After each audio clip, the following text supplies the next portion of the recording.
ہر چیز کی بے معنویت بڑھتی جا رہی تھی، ہر چیز کی بے مقصدیت اور عیاں ہوتی جا رہی تھی۔ وہ کون تھا، کیا تھا، کیوں تھا، کہاں کھڑا تھا، کیوں کھڑا تھا؟ اسے ہر وقت یہ سوالات تنگ کرنے لگے۔ کیا ہوگا اگر میں ییل سے ایک MBA کی ڈگری لے لوں گا، بہت اچھی جاب مل جائے گی، کوئی فیکٹری شروع کر لوں گا پھر؟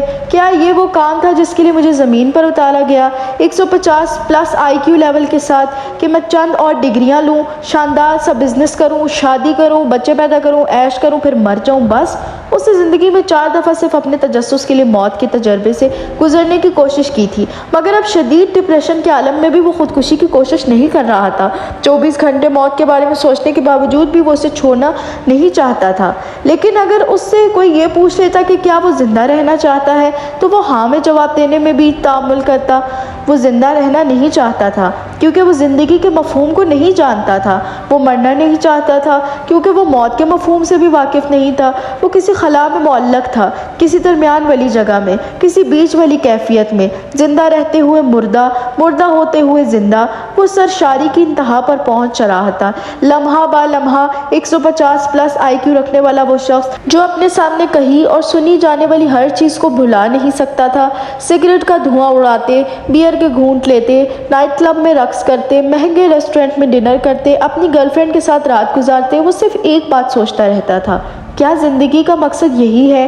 عیش اور آسائش، شاندار لباس، بہترین خوراک، اعلیٰ ترین سہولتیں، 60-70 سال کی ایک زندگی، اور پھر اس کے بعد اس پھر کا کوئی جواب نہیں ہوتا تھا، مگر اس پھر کی وجہ سے اس کی زندگی کے معاملات بگڑ لیتے تھے۔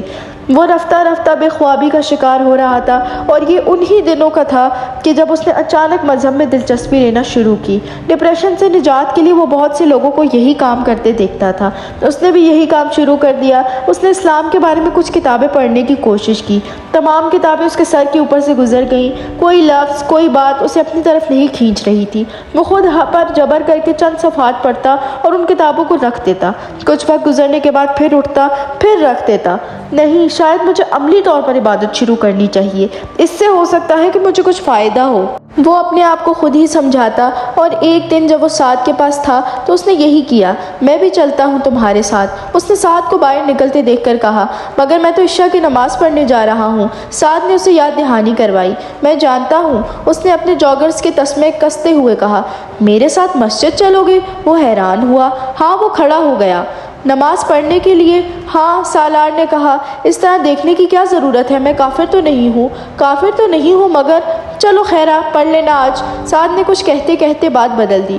میں تو تمہیں پہلے ہی کتنی بار ساتھ چلنے کے لیے کہہ چکا ہوں۔ سالار نے جواب میں کچھ نہیں کہا، وہ خاموشی سے چلتے ہوئے اس کے ساتھ باہر آ گیا۔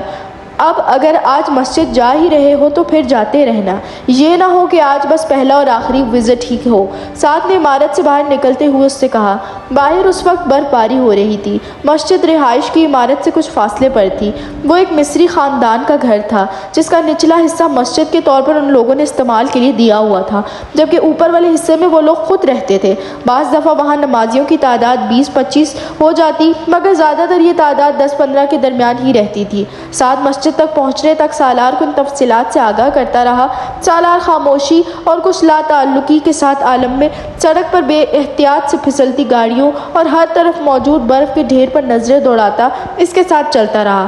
5-7 منٹ چلتے رہنے کے بعد ایک موڑ مڑ کر سعد کا ایک گھر کا دروازہ کھول کر اندر داخل ہو گیا۔ دروازہ بند تھا مگر لاک نہیں تھا، اور سعد نے دروازے پر دستک دی تھی، نہ ہی کسی سے اجازت مانگی تھی۔ بڑے مانوس سے انداز میں اس نے دروازے کا ہینڈل گھمایا اور پھر اندر داخل ہو گیا۔ سالار نے اس کی پیروی کی۔ تم وضو کر لو، سعد نے اچانک اسے مخاطب کیا، اور پھر اسے ساتھ لے کر ایک دروازہ کھول کر ایک باتھ روم میں داخل ہو گیا۔ سعد کی زیر نگرانی جب تک وہ وضو کے آخری حصے تک پہنچتا، ٹھنڈا پانی گرم میں تبدیل ہو چکا تھا۔ اپنے بالوں کو مسح کرتے کرتے وہ ایک بار پھر ٹھٹکا۔ سعد سمجھا اسے صحیح طریقہ پتہ نہیں۔ اس نے ایک بار پھر اسے ہدایت دی۔ وہ خالی اس ذہنی کے عالم میں اپنے ہاتھوں کو ایک بار پھر حرکت دینے لگا۔ گدی تک ہاتھ پھیرتے ہوئے اس کا ہاتھ گردن میں موجود زنجیر سے ٹکرایا تھا۔ اس کی نظر بے اختیار سامنے آئینے میں گئی۔ وہ ایک بار پھر کہیں اور پہنچ چکا تھا۔ سعد نے اس سے کچھ کہا تھا، इस बार उसने नहीं सुना। कमरे में मौजूद 10 अफराद 2 सफ़ों में खड़े हो रहे थे। वो साथ के साथ पिछली सफ़ में खड़ा हो गया। इमाम साहब ने इमामत शुरू कर दी। सबके साथ उसने भी नियत की। नमाज से वाकई सुकून मिलता है। उसने कोई 2 हफ्ते पहले एक लड़के को नमाज के मसले पर साद के साथ बहस में उलझा पाया था।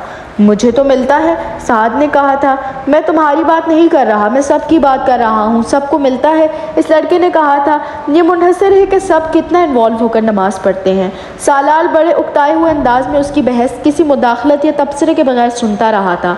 उस वक्त वो शऊरी तौर पर नमाज में इन्हमाक पैदा करने की कोशिश कर रहा था।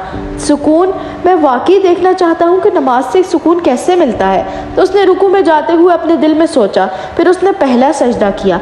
उसके इस्तराब और बेचैनी में यक ब यक इजाफा हो गया। जिन अल्फाज को वो इमाम साहब की ज़ुबान से सुन रहा था वो बहुत नामानूस लग रहे थे। जो लोग उसके इर्द गिर्द खड़े हुए थे वो उसे नाआशना लग रहे थे। जिस माहौल में वो मौजूद था वो उसे गैर फितरी लग रहा था, और जो कुछ वो कर रहा था वो उसे मुनाफिकत महसूस हो रही थी। हर सजदे के साथ उसके दिलो दिमाग का बोझ बढ़ता जा रहा था। उसने पहली 4 रकतें बामुश्किल ख़त्म की। सलाम फेरने के दौरान उसने अपने दाएं हाथ वाले ढेर उम्र शख्स के गालों पर आंसू देखे। उसका दिल वहाँ से भाग जाने को चाहा। वो जी कड़ा करके एक बार फिर खड़ा हो गया। उसने एक बार फिर नमाज में पूरी तरह मुनहमिक होने की कोशिश की। इस बार मैं पढ़ी जाने वाली आयत के हर लफ्ज़ पर गौर करूँगा। शायद इस तरह उसकी सोच का तसलसल टूट गया। नियत की जा रही थी। उसका दिल मज़ीद उचाट हो गया। सर का बोझ बढ़ता जा रहा था। उसने आयत का मफ़हूम पर गौर करने की कोशिश की। अल्हम्दुलिल्लाहि रब्बिल आलमीन। सूरह फातिहा की तिलावत शुरू हुई। अर्रहमानिर रहीम। उसने तवज्जो मरकूज़ रखने की पूरी कोशिश की। मालिक यौमिद्दीन। तवज्जो भटकी। इय्याका नअबुदु व इय्याका नस्तईन। उसे सूरह फातिहा का तर्जुमा आता था। उसने चंद दिन पहले ही पढ़ा था। इहदिनस सिरातल मुस्तकीम। उसने जहन में दोहराया। सिरातल मुस्तकीम, सीधा रास्ता। उसका दिल चाहा वहाँ से लोग भाग जाए। उसने वहाँ नमाज जारी रखने की एक आखिरी कोशिश की। सिरातल लज़ीना अनअमत। उसका जहन एक बार फिर पीछे गया। अलैहिम गैरिल मग़ज़ूबि अलैहिम वलस्वालिन। उसने अपने बंधे हुए हाथ खोले। वो आखिरी सफ़ में खड़ा था। बहुत आहिस्तगी से चंद कदम पीछे गया और सफ़ से निकल गया। ये काम मैं नहीं कर सकता, मैं नमाज नहीं पढ़ सकता। उसने जैसे एतराफ़ किया। बहुत खामोशी के साथ वो और पीछे होता गया। बाकी लोग अब रुकू में जा रहे थे। वो मुड़कर दबे कदमों मगर तेज़ रफ्तारी से बाहर निकल आया। मस्जिद से निकलते हुए उसके जॉगर्स उसके हाथ में थे। गायब दिमागी के आलम में वो बाहर सीढ़ियों पर खड़े होकर चंद लम्हे इधर उधर देखता रहा। उसके बाद वो सीढ़ियाँ उतर गया। पाँव में जुराबे और हाथ में जॉगर्स पकड़े वो खाली उस जहनी के आलम में इमारत की अक़बी दीवार की तरफ आ गया। वहाँ भी एक दरवाज़ा और कुछ सीढ़ियाँ नज़र आ रही थी जो बर्फ़ से ढकी हुई थी। दरवाजे पर मौजूद लाइट भी रोशन नहीं थी। उसने झुककर सबसे ऊपर वाली सीढ़ी को अपने जॉगर्स के साथ साफ़ किया और बर्फ़ साफ़ करने के बाद वहाँ बैठ गया। कुछ देर पहले होने वाली बर्फ़बारी अब ख़त्म हो चुकी थी। उसने सीढ़ी पर बैठकर अपने जॉगर्स पहन लिए। तस्मे कसने के बाद वो एक बार फिर सीधा होकर दरवाजे से टेक लगाकर बैठ गया। उसके दोनों हाथ जैकेट की जेबों में थे। जैकेट के साथ लगे हुए हुड को वो सर पर चढ़ा चुका था। सामने सड़क पर इक्का दुक्का गाड़ियों की आमदोरफ्त जारी थी। वो सीढ़ियों पर अपनी टांगें फैलाए अपनी पुश्त दरवाजे से टिकाए इन इक्का दुक्का गाड़ियों और फुटपाथ पर चलने वाले लोगों को देखने लगा। वहाँ इस सर्द और कहर आलूद रात में खुले आसमान के नीचे बैठे हुए वो कुछ देर पहले मस्जिद के गर्म कमरे से ज़्यादा सुकून महसूस कर रहा था, या कम से कम बेहतर महसूस कर रहा था। उसे जेब में हाथ डालकर लाइटर निकाल लिया और उसे जलाकर अपने पैरों के करीब सीढ़ियों पर पड़ी बर्फ़ को पिघलाने लगा। फिर जैसे उसने उकता कर लाइटर दोबारा जेब में डाल लिया। जिस वक्त वो सीधा होकर उसने अपने बिल्कुल सामने एक औरत को खड़ी पाया। वो यकीनन उस वक्त वहाँ आकर खड़ी हुई थी जिस वक्त वो सीढ़ियों पर झुका अपने दोनों पाँवों के दरमियान मौजूद बर्फ को पिघला रहा था। वो नीम तारीकी में भी उसके चेहरे की मुस्कुराहट को देख सकता था। वो मिनी स्कर्ट और एक मुख्तसर ब्लाउज में मलबूस थी। उसने फर कोट पहना हुआ था मगर वो फर कोट आगे से दानस्ता तौर पर खुला छोड़ा गया था।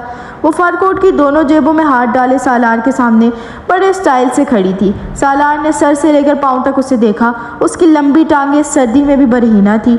उसके अक़ब में मौजूद दुकानों की रोशनियों के बैकग्राउंड में उसकी टांगें यकदम बहुत नुमायाँ हो रही थी और उसकी टांगें बहुत खूबसूरत थी। कुछ देर तक वो उनसे नज़रें हटा नहीं सका। उस औरत के पैरों में बूट नुमा हाई हील के जूते थे। सालार हैरान था कि वो बर्फ़ के इस ढेर पर इन जूतों के साथ किस तरह चलती होगी। I charge 50 for an hour। उस औरत ने बड़े दोस्ताना अंदाज में कहा। सालार ने उसकी टांगों से नजरें हटाकर उसके चेहरे को देखा। उसकी नजरें एक बार फिर उसकी टांगों पर गई। कई सालों में पहली बार उसे किसी पर तरस आ गया। क्या मजबूरी थी कि वो इस बर्फबारी में भी इस तरह के बरहीना फिरने पर मजबूर थी, जबकि वो उस मोटी जीन्स में भी सर्दी को अपनी हड्डियों में घुसते महसूस कर रहा था। ओके, $40। उसे खामोश देखकर उस औरत को अंदेशा हुआ कि शायद वो कीमत उसके लिए नाकाबिले कबूल थी, इसलिए उसने फ़ौरन उसकी में कमी कर दी। सालार जानता था $40 भी ज़्यादा थे। वो इस सड़क पर $20 में भी 1 घंटे के लिए किसी लड़की को हासिल कर सकता था। वो 35-40 साल की थी और बात करते हुए मोहतात नज़रों से सड़क पर इधर उधर देख रही थी। सालार जानता था ये एहतियात किसी पुलिस वाले के लिए थी। Okay 30, no more bargaining, take it और लीव इट। सालार की खामोशी ने उसकी कीमत को कुछ और कम किया। सालार ने इस बार भी कुछ कहे बगैर अपनी जैकेट के अंदर की जेब में हाथ डाला और वहाँ मौजूद चंद करेंसी नोट निकालकर उसकी तरफ बढ़ा दिए। उसके पास उस वक्त वॉलेट नहीं था। इस औरत ने हैरानी से उसे देखा और फिर इन नोटों को उसके हाथ से छपट लिया। वो पहला ग्राहक था जो उसे एडवांस पेमेंट कर रहा था, और वो भी $50, जबकि वो अपनी कीमत कम कर चुकी थी। तुम मेरे साथ चलो या मैं तुम्हारे साथ? वो अब बड़ी बेतकल्लुफ़ी से उससे पूछ रही थी। ना मैं तुम्हारे साथ चलूंगा ना तुम मेरे साथ, बस तुम यहाँ से जाओ। सालार ने एक बार फिर सड़क के दूसरी तरफ मौजूद दुकानों पर नजर जमाए हुए कहा। वो औरत बेयकीनी से उसे देखती रही। वाकई? हाँ, सालार ने बेतासुर लहजे में कहा। तो फिर तुमने ये क्यों दिए हैं? उस औरत ने अपना हाथ में पकड़े नोटों की तरफ इशारा किया। ताकि तुम मेरे सामने से हट जाओ। मैं सड़क की उस पार दुकानें देखना चाहता हूँ और तुम उसमें रुकावट बन गई हो। उसने सर्द महरी से कहा। औरत बेख्तियार कहका लगाकर हंसी। तुम अच्छा मजाक कर लेते हो, क्या मैं वाकई चली जाऊँ? हाँ। वो औरत कुछ देर उसे देखती रही। Okay, thank you. सालार ने उसे मुड़कर सड़क पार करते हुए देखा। वो लाशऊरी तौर पर उसे जाते देखता रहा। वो सड़क पार करके एक दूसरे कोने की तरफ जा रही थी। वहाँ एक और आदमी खड़ा था। सालार ने दोबारा नजरें उन दुकानों पर जमा ली। बर्फबारी एक बार फिर शुरू हो चुकी थी। वो फिर भी इत्मीनान से वहीं बैठा रहा। बर्फ अब उसके ऊपर भी गिर रही थी। वो रात के 2:30 बजे तक वहीं बैठा रहा। जब सड़क के पार दुकानों के अंदर की लाइट्स उसने एक के बाद दीगरे बंद होते देखी तो वो अपनी जैकेट और जीन्स से बर्फ झाड़ता हुआ उठ खड़ा हुआ। अगर वक्फे से वो अपनी टांगें हिला ना रहा होता तो उस वक्त तक वो अपने पैरों पर खड़ा होने के काबिल नहीं रह सकता था। उसके बावजूद खड़ा होकर कदम उठाने में उसे कुछ वक्त दिक्कत हुई। चंद मिनट वहीं खड़ा वो अपने पैरों को झटकता रहा और फिर इसी तरह जैकेट की जेबों में हाथ डालकर वो वापस अपार्टमेंट की तरफ जाने लगा। वो जानता था साद ने उसे मस्जिद से निकलकर बहुत ज़्यादा ढूंढा होगा और उसके बाद वो वापस चला गया होगा। कहाँ चले गए थे तुम? साद उसे देखते ही चिल्लाया। वो कुछ कहे बगैर अंदर चला आया।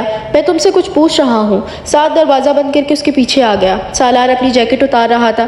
कहीं नहीं गया मैं, उसे जैकेट लटकाते हुए कहा। तुम्हें पता है कि मैंने तुम्हें कितना तलाश किया है, कहाँ कहाँ फ़ोन किए हैं, और अब तो मैं इतना परेशान हो चुका था कि पुलिस को फ़ोन करने वाला था। तुम आखिर इस तरह नमाज छोड़कर गए कहाँ थे? सालार कुछ कहे बगैर अपने जॉगर्स उतारने लगा।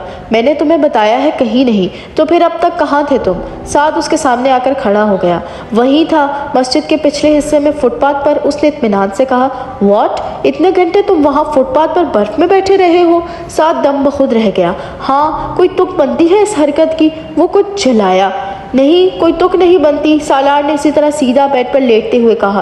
कुछ खाया है? नहीं। तो खाना खा लो। नहीं, भूख नहीं है। वो अब छत पर नजरें जमाए हुए था। साद उसके करीब बेड पर आकर बैठ गया। तुम्हारे साथ आखिर मसला क्या है, बता सकते हो मुझे? सालार ने गर्दन को हल्की सी हरकत देकर उसे देखा। कोई मसला नहीं है, बेतासुर लहजे में कहा गया। मैं समझा तुम अपने अपार्टमेंट चले गए हो, मगर वहाँ बार बार रिंग करने पर भी तुम न मिले। साद बड़बड़ा रहा था। सालार की नज़रें छत पर ही थी। उससे बेहतर था कि मैं तुम्हें अपने साथ नमाज पढ़ने लेकर ही ना जाता। आइंदा मेरे साथ मत जाना तुम, साद ने नाराज़गी से कहा। वो अब उसके बेड से उठ गया था। कुछ देर तक वो अपने काम निपटाता रहा। फिर वो नाइट बल्ब ऑन करके अपने बेड पर लेट गया। उसने अभी आंखें बंद की थी जब उसने सालार की आवाज़ सुनी। साद। उसने आंखें खोल ली। ये सिरातुल मुस्तकीम क्या होता है? सादा लहजे में पूछे गए सवाल ने साद को हैरान कर दिया। उसने गर्दन मोड़कर बाएं जानिब बेड पर सीधे लेटे सालार को देखा। सिरातुल मुस्तकीम सीधे रास्ते को कहते हैं। जानता हूँ, मगर सीधा रास्ता क्या होता है? अगला सवाल आया। साद ने उसकी तरफ करवट ले ली। सीधा रास्ता मतलब नेकी का रास्ता? नेकी क्या होती है? लहजा अभी बेतासुर था। अच्छे काम को नेकी कहते हैं। अच्छा काम क्या होता है? अच्छा काम कोई ऐसा काम जो किसी दूसरे के लिए किया गया हो, किसी की मदद की गई हो, किसी पर मेहरबानी की की गई हो वो अच्छा काम होता है और हर अच्छा काम नेक काम होता है। अभी कुछ घंटे पहले मैंने वहाँ फुटपाथ पर एक हुकर को $50 दिए जबकि वो सिर्फ $30 मांग रही थी। उसका मतलब है ये नेकी है। साद का दिल चाहा वो एक घूंसा उसके मुंह पर खींच मारे। वो अजीब आदमी था। बकवास बंद करो और सो जाओ, मुझे भी सोने दो। उसने कंबल लपेट ली। सालार को हैरत हुई, वो किस बात पर नाराज हुआ था? तो ये नेकी नहीं हुई? मैंने तुमसे कहा है अपना मुंह बंद करो और सो जाओ। साद एक बार फिर दहाड़ा। इतना नाराज होने की ज़रूरत तो नहीं है, मैंने तुमसे एक बहुत मामूली सा सवाल किया है, सालार ने बड़े तहम्मुल से कहा। साद यकदम कुछ मुश्ताल होते हुए उठकर बेड पर बैठ गया। उसने लैंप ऑन कर दिया। तुम्हारे जैसे आदमी को मैं क्या सिरातुल मुस्तकीम समझाऊं?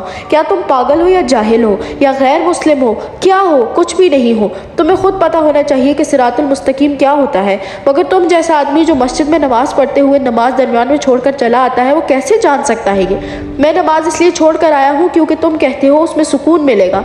मुझे सुकून नहीं मिला, मैं छोड़ आया। उसके पुरसुकून अंदाज में कहे हुए जुमले ने साद को मजीद मुश्ताल किया। तुम्हें नमाज में इसलिए सुकून नहीं मिला क्योंकि मस्जिद तुम्हारी जगह नहीं है। तुम्हारे लिए सुकून की जगह सिनेमा, थिएटर, बार और क्लब है। मस्जिद तुम्हारे लिए नहीं है। तुम्हें नमाज में सुकून कहाँ से मिल जाता? और तुम चाहते हो मैं तुम्हें बताऊं सिरातुल मुस्तकीम क्या होता है? वो बेड पर सीधा लेटा पलके झपकाए बगैर साद को देखता रहा। तुम्हारे जैसा शख्स जो नमाज से भाग जाता है, शराब पीता है और ज़िना करता है, वो ना सिरातुल मुस्तकीम का मतलब समझ सकता है और ना ही उस पर आ सकता है। तुम्हारा मतलब है जो शराब पीते और ज़िना करते हैं मगर नमाज से भागते नहीं, नमाज भी पढ़ लेते हैं, वो सिरातुल मुस्तकीम का मतलब समझते हैं और सिरातुल मुस्तकीम पर है। साद कुछ बोल नहीं सका। मध्यम आवाज़ और बेतासुर लहजे में किए गए उसने एक ही सवाल ने उसे खामोश कर दिया। सालार अब भी उसी तरह उसे देख रहा था। तुम इन चीज़ों को नहीं समझ सकते सालार, उसने कुछ देर खामोश रहने के बाद कहा। सालार के कानों में एक झमाके के साथ एक दूसरी आवाज़ गूंज उठी थी। हाँ, मैं वाकई नहीं समझ सकता। लाइट ऑफ कर दो, मुझे नींद आ रही है। उसने मजीद कुछ कहे बगैर आंखें बंद कर ली। मुझे पहले ही अंदाज़ा था कि तुम अपने अपार्टमेंट पर ही होगे, सिर्फ तुमने जानबूझकर आंसर फ़ोन लगा दिया होगा। साद अगले दिन 10 बजे सालार के अपार्टमेंट पर मौजूद था। सालार ने नींद में उठकर दरवाज़ा खोला था। तुम इस तरह बताए बगैर भाग क्यों आए मेरे अपार्टमेंट से? साद ने अंदर आते हुए पूछा। भागा तो नहीं, तुम सो रहे थे, मैंने तुम्हें जगाना मुनासिब नहीं समझा। सालार ने आंखें मसलते हुए कहा। किस वक्त आए थे तुम? शायद 4 या 5 बजे। ये जाने का कौन सा वक्त था? साद ने ततक कर कहा। और तुम इस तरह आए क्यों? सालार कुछ कहने के बजाय लॉन्ग रूम के सोफे पर आकर ऊंधे मुंह लेट गया। शायद मेरी बातों से तुम नाराज हो गए थे, मैं इसीलिए एक्सक्यूज करने आया हूँ, साद ने दूसरे सोफे पर बैठते हुए कहा। कौन सी बातों से? सालार ने गर्दन को हल्का सा तिरछा करते हुए इस तरह लेटे साद से पूछा। वही सब कुछ जो मैंने गुस्से में कल रात को तुमसे कह दिया, साद ने माजरत ख्वाना अंदाज में कहा। नहीं, मैं ऐसी छोटी छोटी बातों पर तो नाराज नहीं हो सकता। तुमने ऐसी कोई बात नहीं की जिस पर तुम्हें एक्सक्यूज करने के लिए यहाँ आना पड़ता, सालार ने इसी के अंदाज में कहा। फिर तुम इस तरह अचानक मेरे अपार्टमेंट से क्यों आ गए? साद बज़िद हुआ। बस मेरा दिल घबराया और मैं यहाँ आ गया, और चूँकि सोना चाहता था इसलिए आंसर फ़ोन लगा दिया, सालार ने पुरसुकून अंदाज में कहा। फिर भी मैं ये महसूस कर रहा था कि मुझे तुमसे इस तरह बात नहीं करनी चाहिए थी। मैं सुबह से बहुत पछता रहा हूँ। जाने दो यार इसे, उसने इसी तरह चेहरा सोफे पर छुपाए कहा। सालार, तुम्हारे साथ आजकल प्रॉब्लम क्या है? कुछ नहीं, कुछ ना कुछ तो है, कुछ अजीब से होते जा रहे हो तुम। इस बार सालार एकदम करवट बदलते हुए सीधा हो गया। चत लेटे साद की तरफ देखते हुए उसने पूछा, मसलन कौन सी बात अजीब सी होती जा रही है मुझ में? बहुत सारी हैं। तुम बहुत चुप चुप रहने लगे हो, छोटी छोटी बातों पर उलझने लगे हो। इबाद मुझे बता रहा था कि यूनिवर्सिटी जाना भी छोड़ा हुआ है तुमने, और सबसे बड़ी बात कि मजहब में दिलचस्पी ले रहे हो। इसके आखिरी जुमले पर सालार के माथे पर त्यूरियां आ गई। मज़हब में दिलचस्पी? ये तुम्हें गलत फहमी है। मैं मज़हब में दिलचस्पी लेने की कोशिश नहीं कर रहा, मैं सिर्फ सुकून हासिल करने की कोशिश कर रहा हूँ, क्योंकि मैं बहुत डिप्रेस्ड हूँ। मुझे ज़िंदगी में कभी इस तरह का और इस हद तक का डिप्रेशन नहीं हुआ जिसका शिकार मैं आजकल हूँ, और मैं सिर्फ इस डिप्रेशन से निजात हासिल करने के लिए रात नमाज पढ़ने के लिए चला गया था। इसने बहुत तरशी से कहा। डिप्रेशन क्यों है तुम्हें? साद ने पूछा। अगर ये मुझे पता होता तो मुझे यकीनन डिप्रेशन ना होता, मैं अब तक उसका कुछ ना कुछ कर चुका होता। फिर भी कोई ना कोई वजह तो होगी, यूँ बैठे बिठाए डिप्रेशन तो नहीं हो जाता, साद ने तबसरा किया। सालार जानता था वो ठीक कह रहा है, मगर वो उसे वजह बताकर खुद पर हंसने का मौका फराम नहीं करना चाहता था। किसी दूसरे के बारे में तो मुझे नहीं पता, मगर मुझे तो बैठे बिठाए ही हो जाता है, सालार ने कहा। तुम कोई एंटी डिप्रेसेंट ले लेते, साद ने कहा। मैं इनका ढेर खा चुका हूँ, मुझे कोई फर्क नहीं पड़ा। तो तुम किसी किसी साइकेट्रिस्ट से मिल लेते। मैं ये काम तो कभी नहीं करूँगा, मैं तंग आ चुका हूँ इन लोगों से मिलते मिलते, कम से कम अब तो मैं नहीं मिलूँगा, सालार ने बेख्तियार कहा। पहले किस सिलसिले में मिलते रहे हो तुम? साद ने कुछ चौंक कर तजस्सुस के आलम में पूछा। बहुत सी बातें थी, तुम इन्हें रहने दो। वो अब चत लेटा छत को घूर रहा था। तो फिर तुम ऐसा करो कि इबादत किया करो, नमाज पढ़ा करो। मैंने कोशिश की थी मगर मैं नमाज नहीं पढ़ सकता, ना तो मुझे वहाँ कोई सुकून मिला, ना ही मैं ये जानता था कि मैं जो पढ़ रहा हूँ वो क्या है, क्यों पढ़ रहा हूँ। तो तुम ये जानने की कोशिश करो कि सालार ने उसकी बात काट दी। अब फिर रात वाली बहस शुरू हो जाएगी, सिरातुल मुस्तकीम वाली, और फिर तुम्हें गुस्सा आएगा। नहीं, मुझे गुस्सा नहीं आएगा, साद ने कहा। जब मुझे ये ही नहीं पता कि सिरातुल मुस्तकीम क्या है तो फिर मैं नमाज कैसे पढ़ सकता हूँ? तुम नमाज पढ़ना शुरू करोगे तो तुम्हें खुद ही पता चल जाएगा कि सिरातुल मुस्तकीम क्या है। कैसे? तुम खुद ही गलत कामों से बचने लगोगे, अच्छे काम करने लगोगे। साद ने वजाहत करने की कोशिश की। मगर मैं कोई गलत काम नहीं करता और ना ही मुझे अच्छे काम करने की ख्वाहिश है। मेरी जिंदगी नॉर्मल है। तुम्हें यह एहसास हो भी नहीं सकता कि तुम्हारा कौन सा काम सही है और कौन सा गलत, जब तक कि सालार ने उसकी बात काट दी। सही और गलत काम मेरा मसला नहीं है, अभी तो मुझे बस बेसुकूनी रहती है और इसका ताल्लुक मेरे कामों से नहीं है। तुम वो तमाम काम करते हो जो इंसान की ज़िंदगी को बेसुकून कर देते हैं। मसलन, सालार ने चुभते हुए लहजे में कहा, तुम पोर्क खाते हो।